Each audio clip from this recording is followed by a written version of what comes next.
Një afërmim 33 vjeç po kërkon të martohet, po s'po i del fati, 33 që e ka ky. Pra kena marrë pyetje 36, kjo që e ka 33. Ka kërkuar gjitha ne, thot po s'po gjen. Tani unë i thash, kur të vesh në Shqipëri, shko tek një hoxh të këndojnë, mos kanë bërë ndaj gjë. E ky kishte shkuar ke hoxha i kishte kënduar dhe i kishte thënë të therte një pul të zezë. Ky pas ka shku ke shejtani, nuk pas ka shku ke hoxha. Ai hoxh që thot theri pul të zezë është shejtan, insan. Drejt hoxhe. Ka shumë për këtyne që hiqen si hoxhallar, pas janë hoxhallar. Në momentin që hoxha kërkon prej pacientit diçka që s'ekziston në fen ton, do të thotë se është bashkëpunëtor me xhinët dhe me shejtan.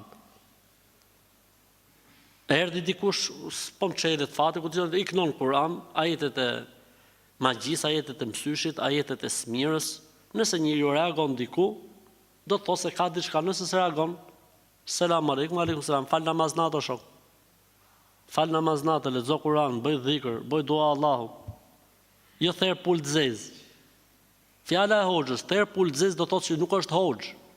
Është bashkëpunëtor i shejtanëve, bashkëpunëtor i xhinëve. Prandaj larg këtyre njerëzve. Mirë është që këta me i denoncu. Thosh, bësh një deklarat, një video.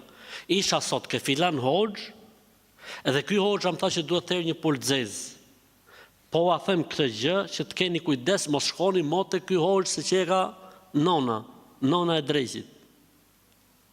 Këta njerëz duhen denoncuar. Qa ndodh me njerëzit? Ndodh kjo gjë e vuna në shpirt edhe i këna. Jo me jo duhet denoncuar. Kush është rasti? Cili është ai hoxh? Se ndoshta institucioni merr masa. Po patën frikë Zotit dhe morin vesh një imam i thot njerëzve që therin pulat zeza, institucioni po pat frikë Zotin, me njëherë heq nga hoxhliku. Se vetëm hoxh nuk mund të jetë ky person. Çdo gjë mund të jetë përveç hoxhlikut.